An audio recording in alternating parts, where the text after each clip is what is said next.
Hello, welcome to my talk reviewing ultrafast correlation-driven electron dynamics. This presentation is based on a paper of the same name by Alexander Kulev and Lorenz Sederbaum, which was published in 2014.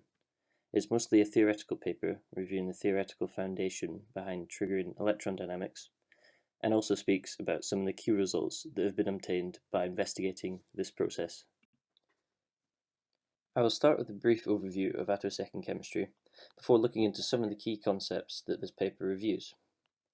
There have been huge developments over the last 150 or so years in the ability to measure chemistry at very low timescales. The field of attosecond chemistry is just in its infancy.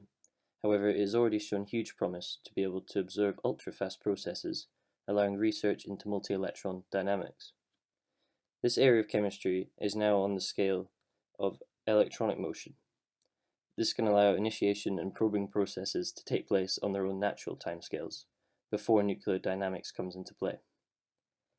This area of chemistry can be very important in the next few years as technology is improving to the point where we will be able to measure processes happening in attoseconds, such as the sudden ionization time of electrons. First, we start with the idea that exposing molecules to ultrashort laser pulses can populate several electronic states. The states populated depend on both the carrier frequency and the duration of the pulse. Using a shorter pulse will allow for a larger energy range available to excite the electronic states. If the pulse is coherent, then coherent electronic wave packet that evolves through time is created. Therefore, applying this pulse can trigger electron dynamics in this excited or ionized system.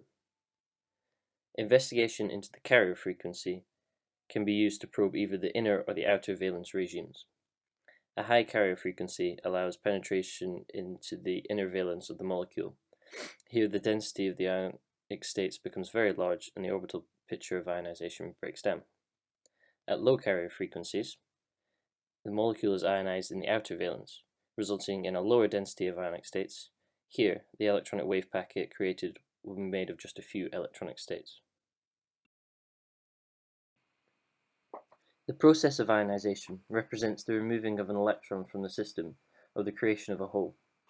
The dynamics due to this can be thought of as the time evolution of the created hole. The phenomenon of ultrafast migration of this hole is called charge migration. This process represents an ultrafast charge oscillation from one site of the molecule to another. This is different from the standard electron transfer, which is driven by nuclear motion, which is much slower. This process is purely electronic, was described as the first step of an effective transfer of the charge from one moiety of the system to another. If the effective potential of the nuclei is still governed by electronic motion, then it can be seen that charge migration triggers nuclear motion. So therefore, the knowledge of how charge migration process functions could open up the possibility to control the charge process. This could have huge positive implications for chemistry in the future. Back in 1999, it was shown that after ionization of a molecular system, the electronic effects alone can cause ultrafast electron dynamics.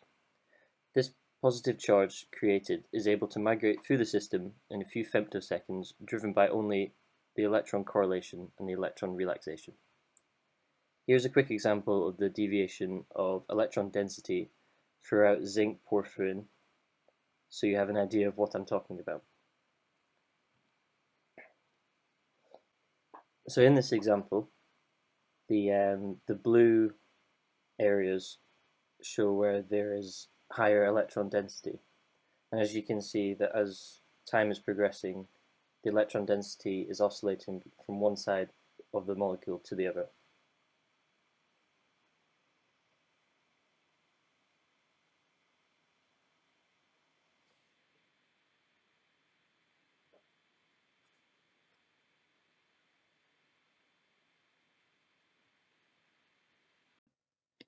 Electron correlation is the interaction between electrons in a quantum system. In the Hartree-Fock model, repulsive energy between electrons is calculated by taking an electron and an average electron density for the other electron. This process does not take into account the fact that an electron will push around other electrons that are close to it, and will interact with these differently than it will to electrons that are further away from it. The ionization spectrum of a typical molecule is shown here, with different correlation effects labelled. In the inner valence, the correlation effects are much stronger. As this graph shows, under strong correlation, a multitude of states will be populated by the removal of an electron, creating a wave packet of ionic states. Now, in the other valence, in the outer valence, this is under weak correlation, so only a single ionic state will be populated. Therefore, the creation of a wave packet by removal of ultrafast electrons is due to the electron correlation. There are multiple computational methods that have been tried to compute the electron dynamics of multi-electron systems. As this is initially describing the process before nuclear dynamics takes place, it can be considered that the nuclear frame is fixed, and then a Schrödinger equation can be solved for the electronic many-body wave function. However, as this becomes very complex as more electrons are added, a full quantum mechanical treatment of both electron and nuclear dynamics is not yet available. Some examples of this may include the multi-configurational time-dependent Hartree-Fock approach. This is computationally substantially cheaper and in principle can be applied to larger systems. However, the computational cost grows dramatically with the number of electrons added, making this method very expensive for systems containing more than about 10 electrons. An important aspect when reviewing the charge migration process is to be able to know the initially created wave packet. If we know this, we will be able to describe its evolution over time. Currently, there is no known way of either theoretically or experimentally telling which state the system will be in after its ionization by an ultrashort laser pulse. The numerical calculations done by Kulev and Sederbaum in their 2013 paper titled Electron Correlation-Driven Charge Migration of Oligopeptides, a paper which I'll speak about later, uses the assumption that the initial state is prepared through the sudden removal of an electron from a molecular orbital. As all types of molecular orbitals are one-particle wave functions, resulting from an independent particle approximation of the many-electron problem, then the correlation between electrons is not accounted for. The assumption made here is that the ionized electron is removed at such a rapid timescale that both the charge migration and the interaction between the core and the electron can be neglected. This assumes that the electron has already left the system and therefore these processes have not yet begun. This is known as a sudden ionization approximation. This sudden ionization approximation can be realized in practice by performing the ionization using a photon with energy much higher than the ionization threshold.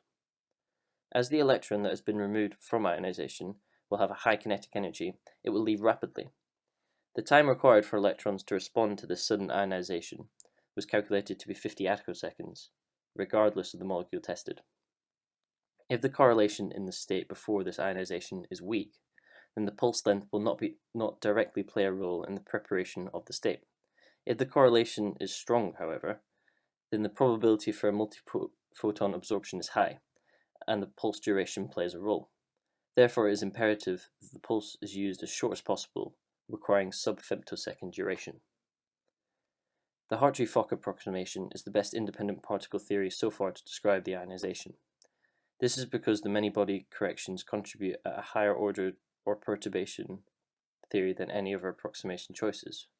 Therefore, the initial hole created is described well by a Hartree-Fock orbital. One problem to overcome in the near future, however, is to be able to shorten the laser pulse down to a region of under 50 attoseconds.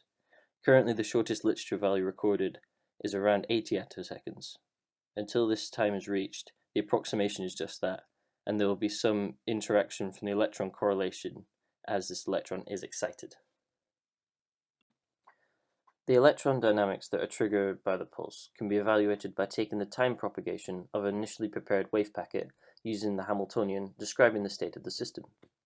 As we have been looking at investigating the process governed by electron correlation, then high-precision stationary state methods that account for as much of the correlation as possible have to be used.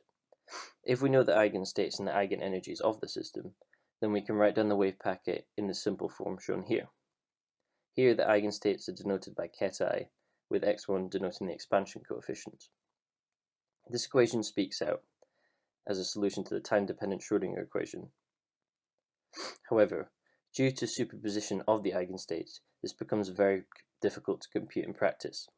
There are several different theories and methods that can be used to evaluate this wave packet.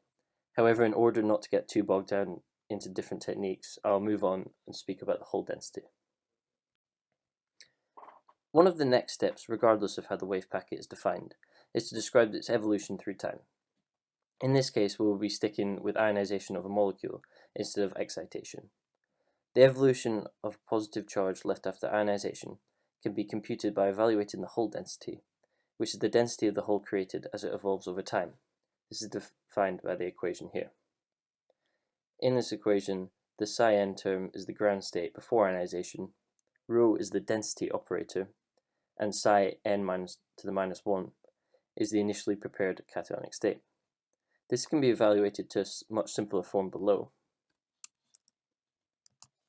which is just here, in which case rho naught is the time-independent ground state density before ionization, and rho I is the time-dependent. The equation for Hall density can then be used to map a time evolution of the Hall density along one of the molecular axes. This is computed by using this equation and integrating over the two remaining perpendicular axes. One good example of this is the molecule 4-methylphenol, where Z, or the molecular axis chosen, goes along the longest spatial extension. Along the side of the diagram, the evolution of time can be seen in the femtosecond scale, where the Hall density is on the y-axis and the molecular axis perpendicular to both. This is an example of inner valence ionization of a molecule, where the localized charge is starting on the methyl group. After ionization of this methyl group, the Hall charge is seen to evolve, jumping over the aromatic ring and onto the hydroxyl group in under 2 femtoseconds. It can be seen that over the duration, the charge density never migrates through the benzene ring, showing that it does not flow through the molecule. This shows that the migration between the two sites of a molecule do not require a chain-like structure for the charge to migrate. In Kulev and Sederbaum's 2013 paper, they report on ab initio calculations of the charge migration of oligopeptides, namely GLY, NHCH3, which is shown here. This molecule contains 2 glycine amino acids and an NHCH3 terminus, making it a large molecule. Here, they simulated the positive charge migration after initial inner valence ionization starting on the methylamine site, which can be seen here. In this example, the charge migrates to the other side, over here, within about 6 femtoseconds. This process is repeated in the reverse order, bringing the charge back. However, due to the large number of ionic states involved in the migration, the oscillations beat back and forth as opposed to a repetitive oscillation, as you'd usually expect. Within this 2013 paper, they used the example of oligopeptides to go one step further and look at the effect different molecules have on the charge migration process. This was done by evaluating 2 different oligopeptide conformers. During the evolution, in the non-symmetric case, only a fraction of the charge migrates. This is different than what's seen in the symmetric case, where the charge can clearly be seen moving from one position to another. In the less symmetric conformer, this whole charge disappears from its initial position and then reappears in its final position.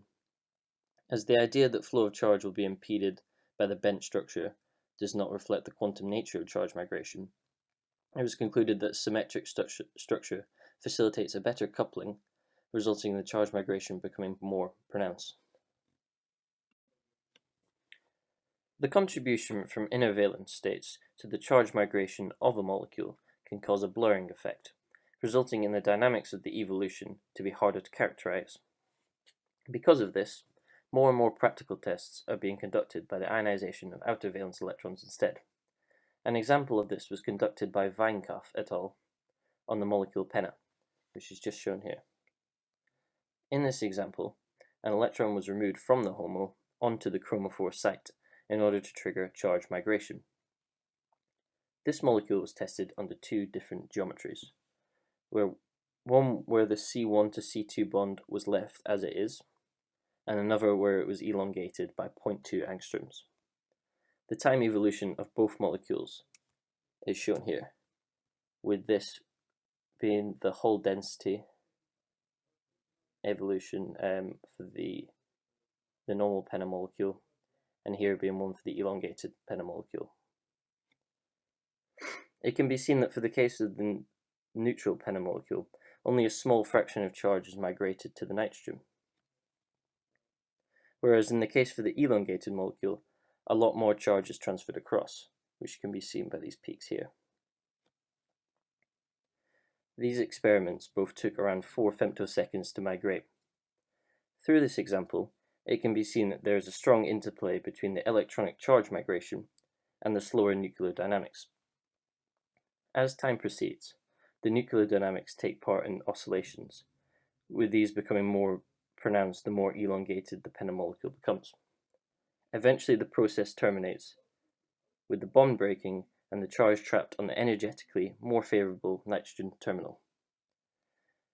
This process can then be seen with multiple other molecules similar to penta, where there is a few femtosecond dynamics on top of a few tens of femtosecond nuclear dynamics. A final example I would like to show centers around the structural analog of penta, called MEPENNA, and it is shown here. As it has been seen that the charge migration process can happen before nuclear dynamics plays a role, the molecule can be seen as an oscillating dipole. Now, as oscillating dipoles emit radiation, then charge migration by ionization must emit radiation too.